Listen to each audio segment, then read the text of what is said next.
Boa tarde a todos e a todas. Eu quero agradecer ao Centro de Telesaúde, HCUFMG, pelo convite e destacar a importância que é usar essa tecnologia da comunicação e parabenizar esse time, da teleconsultoria, que ao longo dos anos vem trazendo para nós, para nossa discussão em rede, temas tão importantes, tão atuais, desde situações regionais, nacionais e até mesmo internacionais. Bom, meu nome é Marise, eu sou professora aqui da UFMG, sou infectologista e coordeno o serviço de infectologia do HCUFMG. Bom, então, a gente sabe que a malária é uma doença de um impacto muito importante em termos de saúde pública e hoje a gente quer trazer, como a Kátia já colocou muitas coisas importantes, nós vamos trazer essa discussão com outro olhar, que é o olhar na área extra-Amazônia, que é uma situação completamente diferente. Bom, então eu trouxe aqui, como a Kátia já falou também, a gente vai repetir algumas coisas que são importantes e ainda bem que a gente pensa junto igual, assim, pensa em malária, gente. Diferente das áreas endêmicas, onde a população já experimentou muitas vezes malária, eu morei por muitos anos na região endêmica. Então, existe até uma competição das pessoas. Eu já tive 10 malárias, já tive 5 malárias. Os profissionais de saúde são habituados a tratar das pessoas com malária. Então, por isso que a gente encontra uma letalidade menor nessas áreas do que nas nossas. E o que acontece? Isso, mais uma vez, puxando o que a Kátia já falou, a malária ela existe no nosso meio, seja através de viajantes.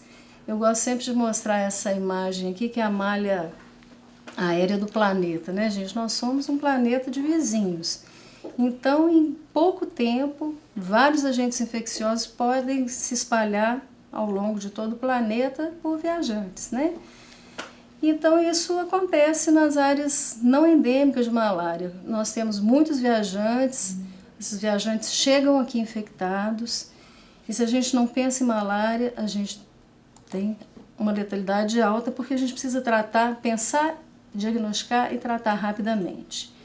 Uma outra situação nós falamos de casos importados, a outra situação é que nós temos vetores, que tem um mapa do Brasil, com a distribuição dos nossos vetores, o mais importante é o Anopheles darlinge, temos outros anofelinos também, e se chega uma pessoa infectada por malária, numa área onde existe o vetor, é muito possível introduzir a malária e essa malária passar a ser transmitida autoctonamente, como é o que nós vimos aqui nesse surto que está acontecendo tão recentemente em Minas Gerais. Então, reforçar, gente, temos que pensar em malária, e quanto mais rápido a gente pensa, faz o diagnóstico e trata, maior chance a gente tem de reduzir letalidade.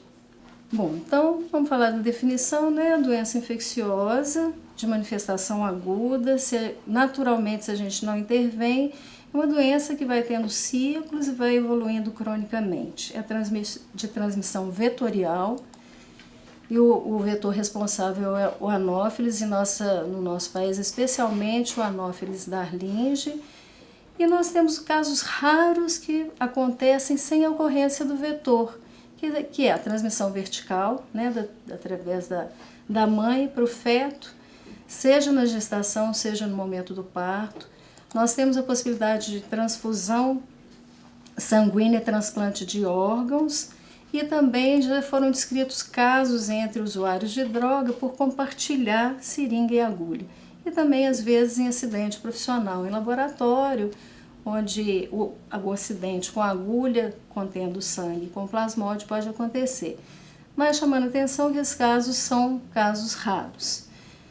Bom, a Kátia já falou também, um agente etiológico da malária, um protozoário, plasmódio. Nós temos aqui 4 espécies mais importantes para os humanos e entra uma quinta, que é o Plasmodium knowlesi, que é de primata não humano e que tem sido considerado o 5º parasita humano, especialmente na região da Malásia, onde um número grande de pacientes humanos já se encontrou infectado. Bom, então o plasmódio falciparum é o que nos chama mais atenção pela sua alta prevalência na África. É o plasmódio que cursa com maior gravidade. O plasmódio vivax que nós temos em maior prevalência no nosso país, que temos vistos um número crescente de manifestações graves, ele é mais, a gente até então considera o vivax como importante em termos de morbidade, mas atenção, nós temos visto também casos graves de plasmódio vivax, incluindo óbitos. O plasmódio malária, ele é mais restrito, a gente tem a circulação dele no nosso país também, mas em um número menor. E o plasmódio ovale, ele ocorre mais na região da África, mas com a situação de viagens é possível identificá-lo aqui. Existem os pesquisadores da USP que já fizeram alguns experimentos com plasmódio ovale e parece que ele tem uma menor adaptação ao nosso vetor do que os demais. Dando aqui continuidade, eu queria falar um pouquinho do ciclo de vida do plasmódio, gente, para a gente entender desde manifestação clínica, patogênese e tratamento. Então, nós temos aqui o vetor, né, o nosso Anopheles darlingi, do sexo feminino, né, é o vetor fêmea que vem alimentar, né, que vem fazer o repasto no humano, porque ele precisa de sangue para maturar e desenvolver os ovos. Então, se a gente pensa aqui, né, um vetor, um darlingi infectado, ele tem aqui essa forminha de esporozoítos na glândula salivar. Quando ele vem picar o ser humano, ele injeta essas formas esporozoítas no sangue, tá? Então, só para chamar a atenção aqui, antes de passar para o ser humano, o ciclo sexuado ocorre no mosquito e o ciclo assexuado ocorre no ser humano. Então, picou, né, o esporozoíta cai na corrente sanguínea e mais ou menos 30 minutos ele vem atingir o fígado, sofre multiplicação, divisão e aqui a gente vai chamar a atenção que nessa fase de multiplicação no fígado, para o plasmódio vivax e o plasmódio ovale, existe uma geração desses parasitas que vai ter uma formação diferente. Eles são chamados de hipnozoítos. Hipno do grego, que é sono, né? São parasitas que ficam quiescentes aqui no fígado, eles têm um metabolismo mais lento e eles são os responsáveis pela recaída. Então, quando a gente for falar de tratamento de plasmódio vivax e ovale, nós vamos ver que a gente tem um medicamento específico para atingir essas formas, o que não ocorre com falciparum e nem com malária. Bom, uma vez maturados no fígado, já replicados, né, eles interessam ao plasmódio multiplicar, eles arrebentam as células hepáticas, caem na corrente sanguínea e vão parasitar as hemácias, né, que é o grande alvo do plasmódio. E aqui nesse momento, então os merozoítas invadem as hemácias, transformam em trofozoíto, crescem, multiplicam, arrebentam as hemácias e começam um novo ciclo para parasitar outras hemácias. Então fica nesse ciclo, muitas vezes é um ciclo que tem um ritmo repetido, né? E às vezes vem a febre, ela vem em horário, em dias marcados, né? Pode ser febre em 2 dias, febre em 3 dias, mas em geral, com o progredir da infecção, acaba que esse ritmo ele perde um pouco, e aí você pode ter febre diariamente. Então essa é uma questão um pouco mais teórica, mas a gente não vai ficar esperando que a pessoa tenha febre um dia sim ou um dia não.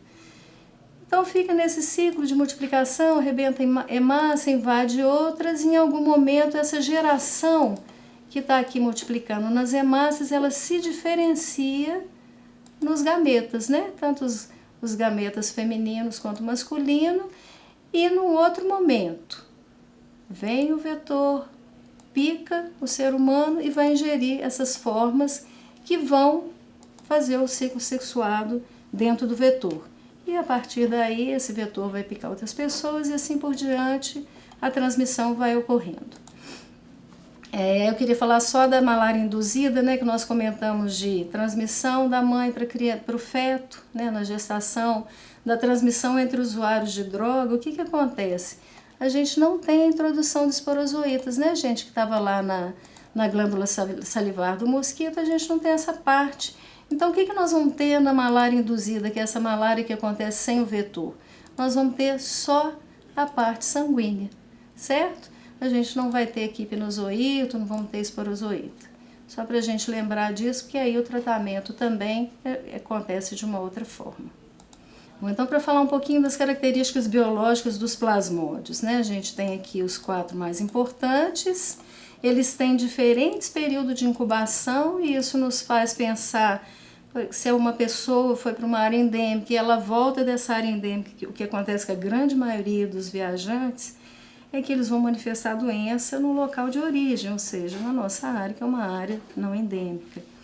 Então aqui estão os períodos de incubação, que são variáveis de acordo com a literatura.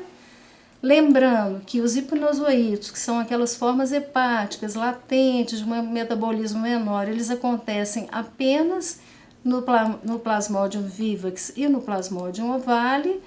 A duração do ciclo eritrocitário é variável também entre as espécies de Plasmodium, e isso pode dar aquela certa regularidade inicial na frequência, né, dos sintomas.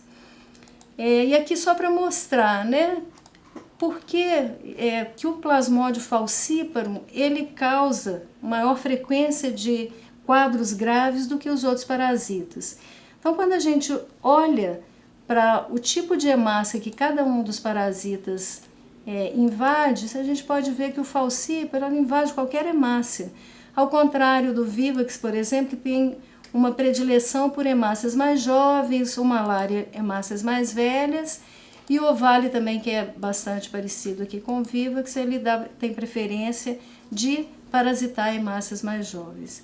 E dessa forma, o Plasmodium falciparum, por parasitar, isso é uma das causas, né, uma das hipóteses para os quadros mais graves estarem associados ao falciparum, é poder infectar várias hemácias e fazer grandes parasitemias.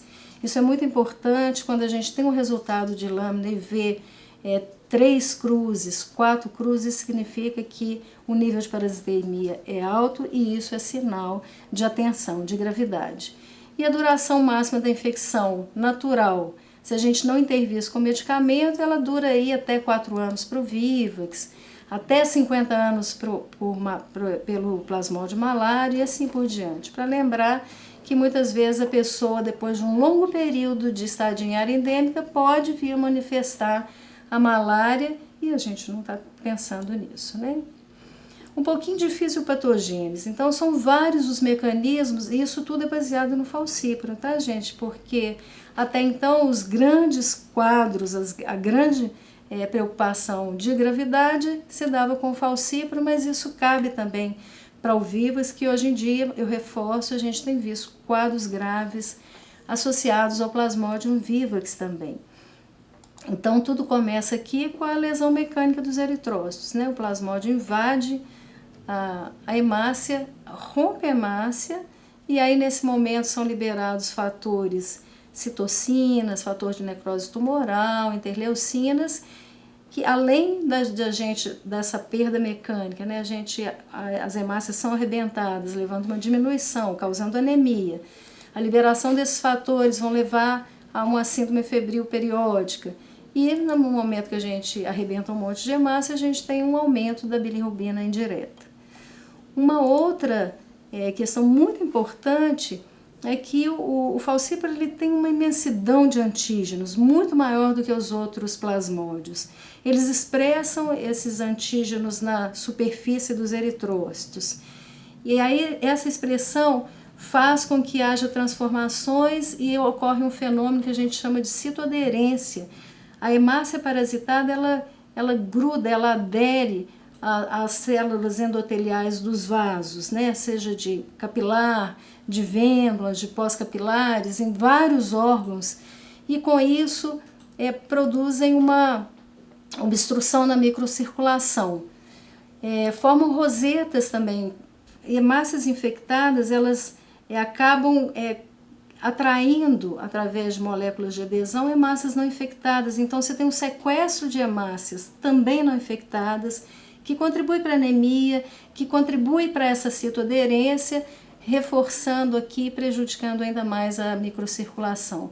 E além do mais, com essa expressão de antígenos, a membrana da hemácia ela fica rígida, mais uma vez levando aí a alteração da circulação.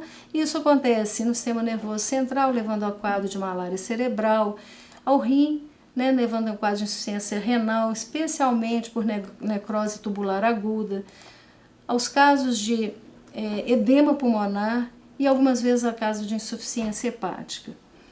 E alteração imunoinflamatória, como é comum em várias das doenças infecciosas, com formação de autoanticorpos, aumentando ainda mais a lise de hemácias, reforçando aí e piorando a anemia, ainda plaquetopenia e alguns casos de glomerulonefrite. Então, um pouco disso são vários caminhos da fisiopatogênese levando ao quadro grave da malária se a gente não atua rapidamente, se a gente não pensa rapidamente, faz diagnóstico e trata o mais rápido possível. Bom, aqui então a Kátia já falou, né, a definição de caso suspeito em área não endêmica, leva em consideração o período de tempo de visita a uma área endêmica, mas a gente tem que ficar atento para áreas onde ocorre transmissão autóctone fora das áreas endêmicas, como a Kátia mostrou, casos no Rio de Janeiro, em São Paulo e próprio em Minas Gerais. A definição é dada pelo laboratório. E então agora nós vamos falar um pouquinho do quadro clínico, né? Então nós temos aí paroxismos de calafrio, febre, em geral uma febre alta, dor de cabeça, que pode ser acompanhada de tremor, sudorese, mialgia, náusea, vômito, diarreia. O que é isso, né, gente? Esses sintomas são específicos de malária? Não. Vocês imaginam uma pessoa chegando hoje em BH com esses sintomas, ou nas cidades de Minas. Se chega alguém no centro de saúde com esses sintomas, nós vamos pensar numa série de coisas. Olha, imagina agora, nessa situação atual, dengue, zika, chikungunya, lepto, hepatite viral, febre amarela em algumas regiões. A gente tem visto óbitos de macacos nas regiões, inclusive em BH, então temos que estar atento aí para a questão da febre amarela, febre tifoide. Então são uma série de possibilidades de outras doenças que têm esses mesmos sintomas. E o que vai nos fazer pensar em malária? Aí é que está o diferencial, né? Então, em toda pessoa que a gente atende, em qualquer pessoa, seja onde a gente esteja na rede, nós temos que fazer uma anamnese cuidadosa, que inclua investigação de dados epidemiológicos. Então, é muito importante para nós saber, viajou? De onde você vem? Você trabalha com o quê? Né? Estava passeando? O que você estava fazendo? Isso tem que ser lembrado em qualquer momento que a gente esteja atendendo um paciente febril ou qualquer paciente. Isso faz parte da anamnese, né? Nós temos que ter esse cuidado de investigar e de perguntar, porque é assim que a gente vai montando as nossas hipóteses diagnósticas. E aí, diante disso, a gente viajou? Foi para onde? Foi para que país? Veio do norte do país? Ou está vindo aqui dessa região de Diamantina? Nós temos que pensar em malária, né? Então, isso é muito importante. Então, nós coincidimos bem com isso, né, Kátia? Pense em malária. Tem que pensar, gente. Senão, a gente acaba perdendo paciente. A gente já viu isso. Já perdemos pessoas no nosso estado por não pensar. Então, é muito importante. Então, é a história do raciocínio clínico, né? Nós temos sinais e sintomas, acrescentamos com dado epidemiológico, e a gente lembrar é uma coisa muito importante. Os pediatras sempre lembram de perguntar de vacina, né? A gente nunca lembra, adulto também vacina. Eu não estou falando de vacina em malária não, porque infelizmente a gente não tem ainda vacina eficaz em malária. Mas é só para a gente pensar, já que nós estamos nesse contexto de febre amarela, ver se os nossos viajantes, os nossos pacientes, quaisquer que sejam, estão com a situação vacinal atualizada. Pode ser sarampo, tétano, né? Então, só um momento da gente relembrar. Vacina também é importante. Bom, Aí partimos para o exame físico, a gente sabe que a malária, no evoluir do quadro, ela pode causar quadros graves com comprometimento cerebral. Em geral, junto desses sintomas, a gente tem uma esplenomegalia, né, que é o baço grande, ou uma hepatomegalia. Podemos ter comprometimento renal, comprometimento pulmonar nos quadros mais graves. E aí, diante do pensamento clínico nosso, a gente já vai classificando. Eu estou vendo algum sinal de risco ou não, eu já vou classificando. Esse paciente tem um quadro leve, ou moderado, ou grave, e aí eu vou partir para a minha confirmação diagnóstica.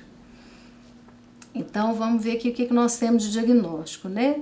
O mais importante, que é a microscopia pela gota espessa. O esfregaço é uma possibilidade também, mas a gota espessa é o padrão ouro, porque ele nos permite concentrar antígeno. Algumas vezes a gente pega a infecção muito inicial, e é bom que pegue muito inicial, então a possibilidade da gota espessa ela facilita para a gente encontrar o plasmódio no nosso exame. Além de tudo, a lâmina pode ser guardada, ela pode ser revista, né? E o treinamento dos microscopistas é feito através de lâminas, então é um exame primordial. Nós temos os testes rápidos, depois eu vou mostrar aqui um exemplo só para vocês verem como é que a gente faz a leitura de um teste rápido, que tem a sua indicação em alguns locais que não tem microscopista, em alguns locais onde não está funcionando, né? Ao compararmos com a gota espessa, a gente não consegue ver um negócio fundamental que é a parasitemia, que é aquela classificação em cruzes, que nos dá a ideia de risco de evoluir com gravidade, né? Muitas cruzes no exame, a partir de 3 cruzes no exame de microscopia pela gota espessa, significa sinal de alta parasitemia. O teste rápido é um teste que detecta antígeno através de anticorpo monoclonal. E aí nós vamos ver a leitura da fita que apresenta-se em bandas. Eu vou mostrar um exemplo para vocês. O PCR, que é usado mais em pesquisa, né, que é importante para a gente detectar, inclusive, alguns plasmódios de primata não humano que pode cruzar a espécie e infectar o ser humano. E a sorologia, que tem uma função muito importante aí na esplenomegalia tropical, que é uma doença que acontece mais em área endêmica, onde a gente encontra pessoas com o baço muito aumentado, elas não fazem febre, tem uma anemia acentuada, e a sorologia para o plasmódio específico, IgM, fecha o diagnóstico. Então aqui só para vocês verem, gente, a gota espessa, ela nos dá a possibilidade de ver a morfologia do agente, né? Nós vamos identificar a espécie ou as espécies, porque existe infecção mista, e aqui a gente vê a característica de cada um deles, né? Eu me lembro da minha época de Amazonas, que eu era craque em diagnóstico, e aí é difícil, gente, porque, olha só, isso aqui é um anelzinho, né, de falcíparo, um trofozoito jovem, com uma cromatina delicada, comparada com o Vivax, que é maior. O encontro de esquizonte na lâmina, que do lado a gente vê, olha, isso é uma imagem de microscópio real, aqui é um desenho, né? E aqui é o microscópio real. A presença dessa forma, né, que é o esquizonte, que é uma série de trofozoitos juntos, indica gravidade. E aqui nessas setinhas azuis a gente pode ver o anel, né, a cromatina fina. Olha aqui, estou vendo um gametócito, um gametócito de falcíparo, e aqui é outra imagem do gametócito. Tá? Aqui o mosquito vai picar no repasto, se ele adquirir esse gametócito, ele vai completar o ciclo sexuado nele. E aí no diagnóstico, se a gente tem uma parasitemia baixa, é importante ter um microscopista de qualidade, porque às vezes é muito difícil fazer o diagnóstico. Aqui é o teste rápido, né? Vocês já devem ter visto outros testes rápidos para HIV, para hepatite B, hepatite C, sífilis. Então aqui nós temos, né, o kitzinho de malária que detecta falciparum e Vivax ovale e outros. Então esse aqui é um outro kit que tem o Vivax e o falciparum. Então nós vamos ver aqui tem o controle, aqui o Vivax, aqui o falciparum. Nós vamos coletar o sangue da polpa digital do paciente. Com um capilarzinho a gente coleta esse sangue, põe aqui na cubinha, né? E aí espera de 15 a 20 minutos para fazer a leitura. Então aqui, gente, aqui é o controle tem que estar positivo, senão você não confia no teste. Olha aqui um teste que não tem o controle positivo, não está reagente, então esse teste não vai ter validade.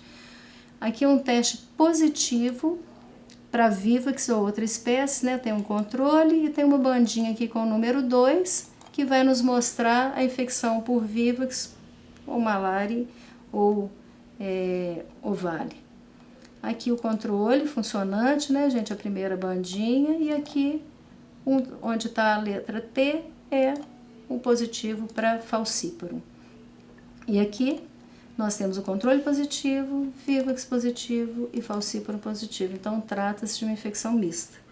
Então, só para relembrar, aqui a gente não tem a parasitemia, a gente não tem ideia do nível da parasitemia, que é muito importante para a gente conduzir o caso, né? Falando, esse paciente tem muito parasita, tem risco de evoluir com um quadro grave.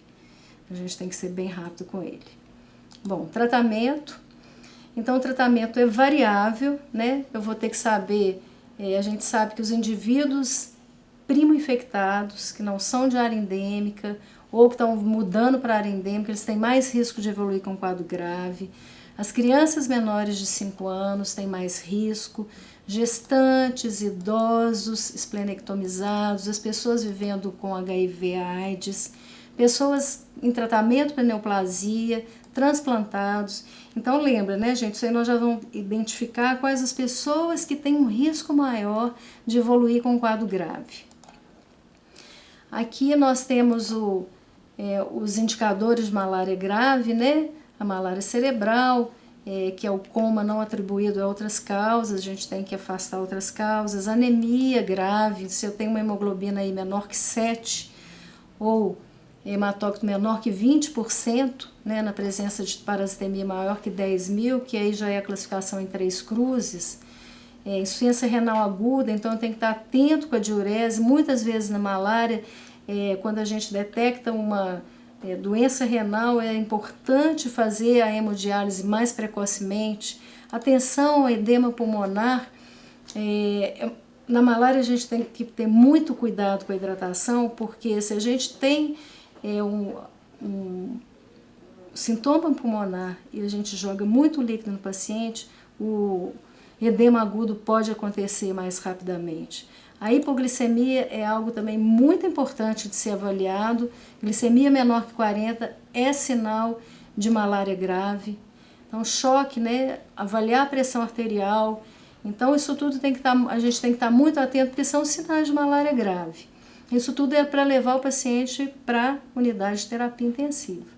Então, atenção ao sangramento, convulsões generalizadas, o paciente pode evoluir com um quadro de acidose metabólica, hemoglobinuria macroscópica, então na presença devido à hemólise, a gente tem a presença de hemácia na urina, a pessoa evolui com icterícia, que isso pode ser inclusive secundária a tratamento, nós vamos falar um pouquinho disso mais para frente. Então, avaliar estado de consciência, prostração, a hiperparasitemia, tá, gente? Então, atenção, isso é sinal de gravidade, febre muito alta e a presença de bilirrubina, com uma bilirrubina total aí de maior que 2,5 mg por decilitro. Então, muita atenção a isso. E é com esses sinais e sintomas que a gente vai definir onde é que nós vamos tratar o paciente. Os pacientes com malária não complicada, com quadro leve, eles são conduzidos em nível ambulatorial com muita atenção no acompanhamento diário desses pacientes.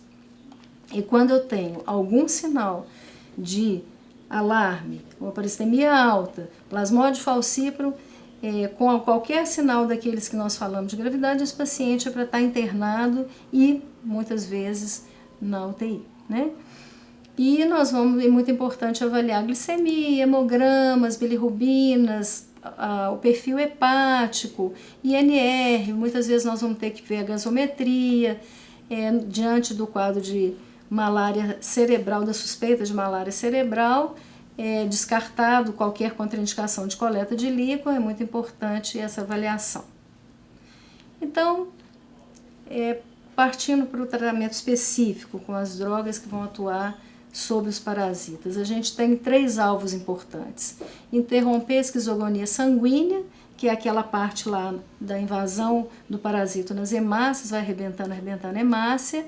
A destruição da forma latente, né, que é o hipinozoito, que é do Vivax e do Ovale, que é aquela parte que fica mais latente no fígado, né, aquelas formas em sono, os hipinozoítas, e a interrupção da transmissão do parasita, que é eliminar os gametócitos, né, que são aqueles que vão completar o ciclo sexuado no mosquito. Então, aqui só para mostrar, né, aqui são as drogas que vão agir no ciclo eritrocitário, aqui que vão agir nos hipinozoítos e aqui nos gametócitos, né, o macho e a fêmea. Então vai depender, né, o nosso tratamento vai dependendo da espécie de plasmódio ou das espécies, né, que a gente tem as infecções mistas, a idade do paciente, algumas drogas são contraindicadas para gestante, para crianças pequenas, história de exposição anterior, condições associadas e gravidade da doença, que nós vamos determinar qual é o tipo de tratamento que nós vamos fazer. Esse aqui é o nosso arsenal de possibilidades, tá? Nós vamos passar rapidamente sobre isso, não vou falar de dose nem nada, tá, gente? Porque nós temos tudo isso em manual produzido pela Organização Mundial de Saúde, pelo Ministério da Saúde, mas só mostrar. Para o esquizoticida tissular, que nós estamos falando dos hipinozoítas, lembra lá no fígado, as formas dormentes, que são associadas ao plasmódio Vivax e Ovale, nós temos a primaquina. É ela que vai atuar ali nas formas que vão impedir as recaídas, né? Os esquizoticidas sanguíneos, daquele ciclo lá das hemácias, nós temos uma série delas, né? Cloroquina, quininos, derivados da artemisinina, mefloquina, lofantrina, sulfonamidas, que a gente nem usa muito mais por causa da resistência do falcíparo, tetraodoxiciclina, e as gametocidas que a gente coincide, tá vendo? Ó, a cloroquina é gametocida também, a primaquina, a gametocida também, uma das mais importantes, o quinino e os derivados da artemisinina. Então a gente vai ter droga que vai agir tanto no ciclo hemático quanto nos gametócitos.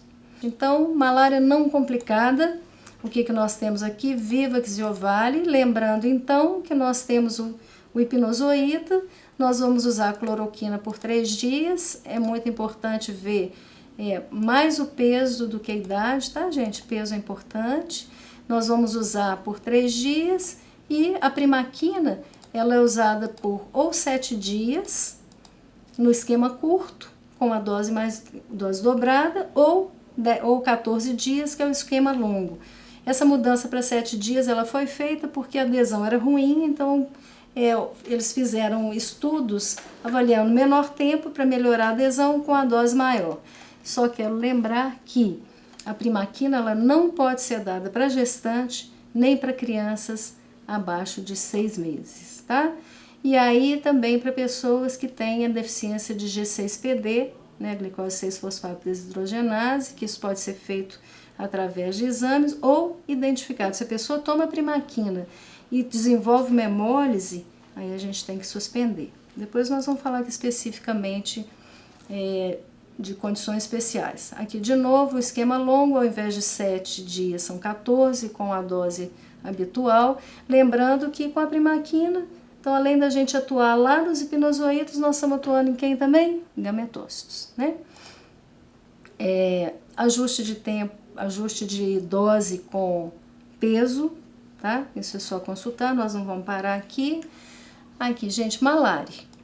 Malária é diferente do Vivax e do Ovale porque ele não tem os hipinozoítos. Então, nós vamos tratar as pessoas com malária só com a cloroquina, 3 dias, ok? Não precisa de tratar lá os 7 ou 14 dias da primaquina. Recaídas. Isso aqui é uma situação especial que são para, por exemplo, gestantes, em que a gente não pode usar primaquina, e crianças abaixo de 6 meses que não podem usar primaquina.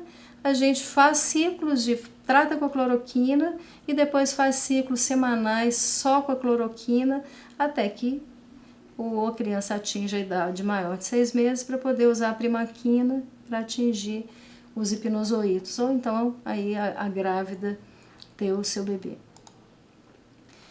Plasmódio falcíparo, lembrar que nós estamos falando das infecções leves a moderadas que a gente pode usar a via oral, né, gente? Então, plasmódio falcíparo, nós temos aqui o arteméter e a lumefantrina, que são drogas ótimas, associadas à primaquina, que vai atuar onde? Gametócito, né? Lembrar, falcíparo não tem hipnozoito, então a gente não precisa lá dos 7 a 14 dias do uso da primaquina. E aí, dependendo do local, se eu não tenho risco de vetor, eu não preciso usar a primaquina para tratar o gametócito. Se eu tenho local em que ocorre infecção, eu tenho que usar uma dose de primaquina para atuar sobre os gametócitos. Então, outra possibilidade, né? Além do arteméter, da lumefantrina, a gente tem o artesunato com a mefloquina, que é uma outra possibilidade de tratamento também. Atenção a peso, tá, gente? E lembrando que essas drogas a gente não usa em gestante no primeiro trimestre. Um esquema de segunda escolha. Atualmente, depois a Kátia pode até esclarecer melhor, a gente tem o arteméter com a lumefantrina, né, disponibilizado. Aí depois a gente pode esclarecer isso com a Kátia. Segunda escolha, para falcíparo, a gente tem aqui a associação quinina, doxiciclina, lembrando que a doxiciclina a gente não pode usar para crianças abaixo de 8 anos e nem para gestante, tá bom? Infecções mistas, né? Plasmódio falcíparo, plasmódio vivax e ovale. Então, nós vamos fazer o tratamento da forma hemática para o falcíparo. A gente não usa cloroquina para o falcíparo mais, porque o falcíparo é resistente à cloroquina, a não ser na região ali do Caribe, onde o falcíparo ainda mostra sensibilidade. Então, a gente investe na fase hemática para o falcíparo que pega vivax também, e depois nós vamos complementar com o que, gente? Primaquina, para atingir os hipnozoítas. Olha só, aqui eu trouxe só para mostrar que a embalagem super prática, né? A pessoa entende direitinho. Isso aqui é o arteméter com a lumefantrina. Então, com os dias de tomada, tá vendo? Dia e horário, amanhã, à noite, é prático, a pessoa entende direitinho, né? Uma embalagem bem bacaninha. Bom, aí vem, né? Falcíparo leve ou moderado no primeiro trimestre da gestação e para crianças abaixo de 6 meses. Então, eu posso fazer quinino associado à clindamicina, né? Quinino nos 3 primeiros dias, estendendo a clinda até 5º dia. Então, essa é a opção para gestantes e crianças com quadro leve e moderado. Lembrando que gestante e criança pequena são de risco para evoluir com quadro grave. Então, muita atenção, que aí o tratamento é outro. Bom, isso aqui é a presença de gametócitos. Se tiver presença de gametócito falcíparo a menos de 30 dias e a pessoa tiver tratado e tiver em área de transmissão, lembrar que tem que fazer a primaquina, que vai agir lá no gametócito. Se tem mais de 30 dias ou nunca tratou, eu vou tratar com o esquema para pegar o vírus. Se você tem lá o gametócito e não tratou, eu tenho que fazer o tratamento inteiro, né? Então, vou pensar no falcíparo, fazer o tratamento de acordo com a gravidade ou não do quadro, ok? Formas complicadas, aí eu acho que esse slide ficou ruimzinho de vocês verem, né? Mas então aqui são os quadros graves. O que nós temos, né? Doses injetáveis endovenosa de artesunato, né? Com uma dose maior na dose inicial, 2,4 por quilo, seguido de uma dose menor a 12, 24 horas depois, e aí, se a pessoa tem melhora, né, da condição, já pode ingerir, a gente pode passar por via oral associado à clindamicina. Não vou detalhar a dose não, tá, gente? Pra gente não perder tempo e deixar aberto para perguntas. A segunda opção para esses quadros mais graves é o arteméter, que é a forma intramuscular associada à clindamicina endovenosa, mais ou menos o mesmo esquema. Ou aí a gente, lembrando, né, gente, esses dois primeiros esquemas, arteméter e clinda, artesunato e clindamicina, ou arteméter e clinda, eles não são usados de uma forma geral em gestante no primeiro trimestre e crianças abaixo de 6 meses. O que nós temos de opção para essas pessoas? Quinino endovenoso associado à clindamicina, tá? Então passamos aí por vários esquemas e só para lembrar aqui, gestação, aleitamento e crianças. Então, para gestação, quais são as drogas usadas? Quinino, cloroquina, derivados da artemisinina, lembrando, após o primeiro trimestre, né, da gestação. Drogas contraindicadas, primaquina, tetraciclina ou doxiciclina. No aleitamento, tetraciclina e doxiciclina, que são contraindicadas por causa do bebê. E crianças abaixo de 8 anos também contraindicadas tetraciclina e doxiciclina. E a primaquina para as crianças abaixo de 6 meses pelo risco de hemólise. Aí temos as lâminas de verificação de cura. Se o paciente está internado grave, nós vamos acompanhá-los diariamente, né? E agora, rapidamente, só para prevenção da malária em viajante, não vou entrar aqui em detalhe, era mais para a gente falar um pouquinho da forma de prevenção. Nós temos uma série de medidas, a Kátia já falou, mas desde roupas compridas, manga comprida, calça comprida, cor clara, o vetor é atraído por cor escura. Lembrando que esse vetor, o hábito dele de repasto é em geral do entardecer ao amanhecer. Dormir debaixo do mosquiteiro, preferencialmente impregnado com permetrina. O perfume atrai o vetor. Usar repelente, né? E lembrar que quando a gente vai para uma área de malária, em geral são áreas tropicais, de muito sol, e a gente vai usar protetor. Então, o que a gente faz? Primeiro o protetor solar e depois o repelente. Se a gente faz o inverso, a gente acaba com o papel do repelente, tá? E lembrar que no Brasil nós temos uma prevalência maior de Vivax. Em geral, a gente não faz profilaxia. Nós já falamos no início que a rede para malária em área endêmica é muito estruturada. A gente vê indígenas treinados, pessoas treinadas na comunidade, agente de saúde nos recantos mais longínquos, tem gente treinada e tem medicamento disponível. Algumas raras situações a gente vai caber pensar em profilaxia, mas isso é raro, é para as pessoas que estão indo para local onde circula o falciparum. A gente tem que estar informado que essa situação é dinâmica, isso muda, para a gente pensar em pessoas que não podem em 24 horas estar diante de uma assistência médica para diagnóstico e tratamento. Então, aqui são as nossas referências bibliográficas. Eu compartilho aqui meu e-mail e, gente, tem que pensar em malária. Tem que pensar, a gente não pode perder pessoas com malária. Muito obrigada.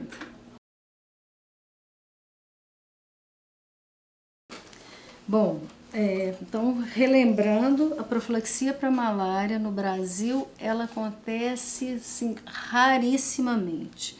Qual é a condição? Vou dar até um exemplo.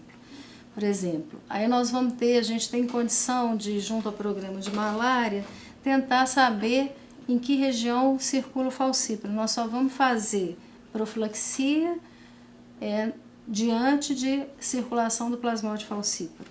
Tá? Isso é determinado pelo Ministério da Saúde.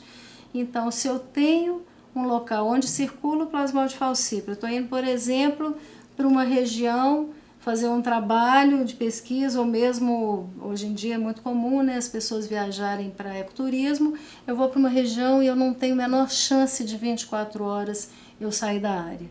Aí eu posso fazer profilaxia, e o que a gente tem disponível hoje no Brasil é a doxiciclina, lembrando que existem vantagens e desvantagens no uso da profilaxia com medicamento, que é adesão, efeito colateral. Então, a doxiciclina ela pode causar fotossensibilidade, nós lembrar que a gente em geral vai para local com muito sol, diarreia, candidíase, especialmente candidíase vaginal, e a gente não tem 100% de proteção. Então, o que pode acontecer? Eu estou tomando doxiciclina, eu pego malária, eu faço uma parasitemia mais baixa, eu dificulto o diagnóstico. Então, tem que pesar muito. Então, por isso que eu falo, são raras as situações em que a gente vai indicar. E é especialmente isso, eu estou indo para uma área muito remota e eu não tenho condição de sair dela e em 24 horas estar diante de diagnóstico e tratamento. Lembrando que as outras medidas são importantíssimas, que é evitar a possibilidade do vetor chegar a nós, né? Então, a Kátia já tinha falado de ar-condicionado. Quando a pessoa está num lugar que tem ar-condicionado, você mantém porta fechada, mantém tudo fechado, porque o vetor não consegue ficar lá no frio. Ok?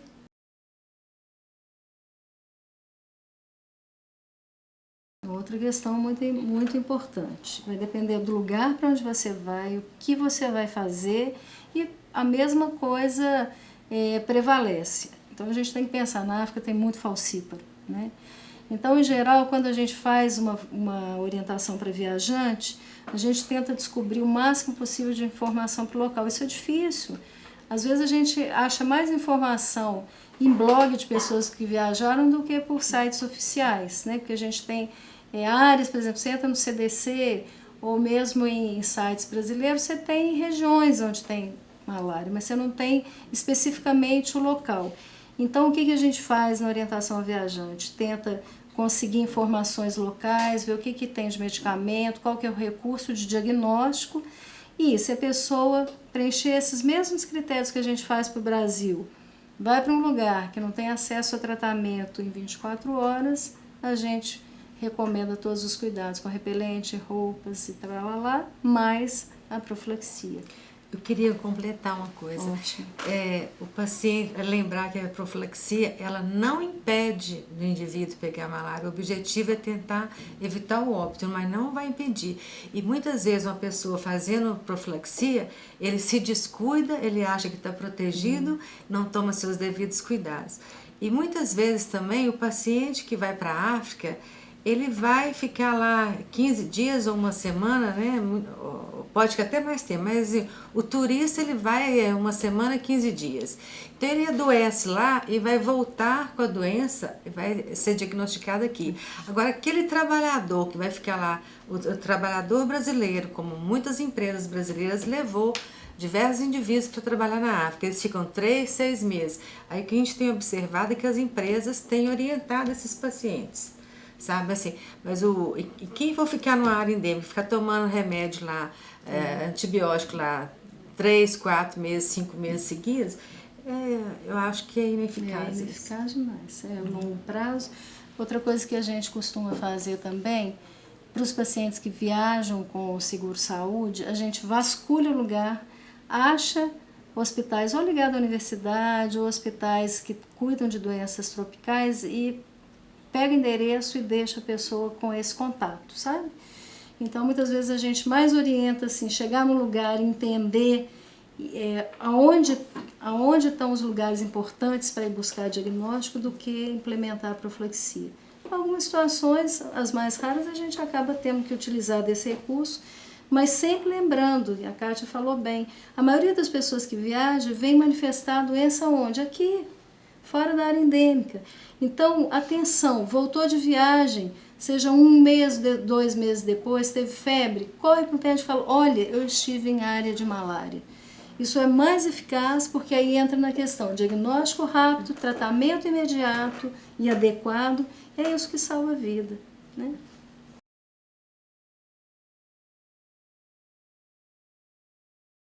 Segunda região de origem. Não, isso é uma pergunta interessante. Bom, o tratamento é específico, você pode completar, tá, cara? De acordo com o plasmódio. Mas existem algumas regiões no mundo onde o plasmódio falcíparo, por exemplo, está desenvolvendo resistência, né? Então a gente fica mais atento a isso. Então, por exemplo, ali pertinho do Vietnã, em região de Mianmar, existe já resistência à mefloquina. Então, se tem um paciente que está vindo dessa região e é falcíparo, a gente pode pensar na lumefantrina, né? Então, algumas regiões onde existe publicação de resistência, aí sim. Mas o que dirige o nosso tratamento é espécie, gravidade, parasitemia e manifestação clínica, né, Kátia? Uhum. Queria também chamar a atenção o seguinte, a tabela do Ministério da Saúde para tratamento de malária grave estava chamando a atenção ali para falcíparo. E, no entanto, acho que deveria até corrigir, colocar para malária grave para qualquer espécie. E por que é utilizado o artesunato injetável ou artemeter intramuscular? Porque são drogas que, não sei se é correto falar drogas, né? São medicamentos que fazem abaixar a parasitemia.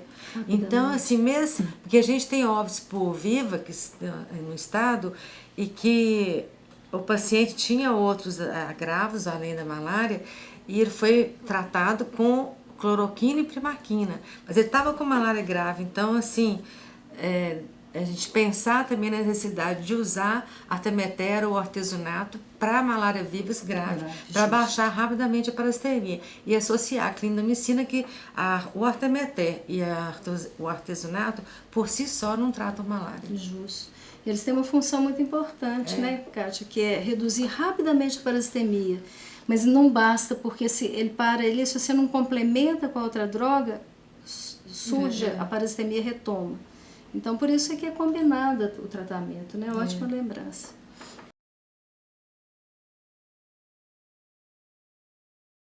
Então, são alguns sintomas e alguns sinais, né? A malária grave é a que envolve as complicações, malária cerebral, comprometimento renal, parasitemia alta, glicose baixa.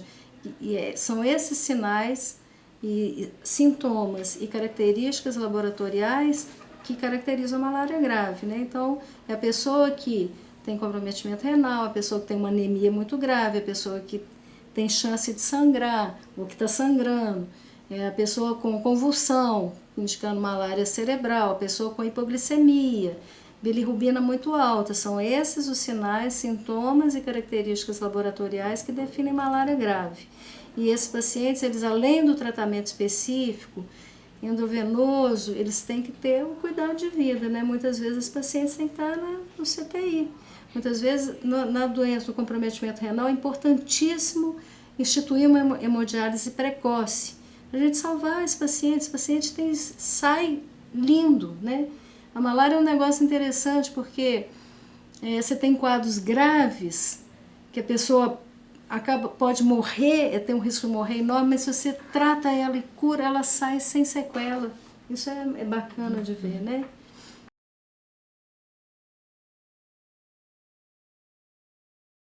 Sim, a gente tem, inclusive as crianças menores, né? A gente tem restrição para algumas drogas.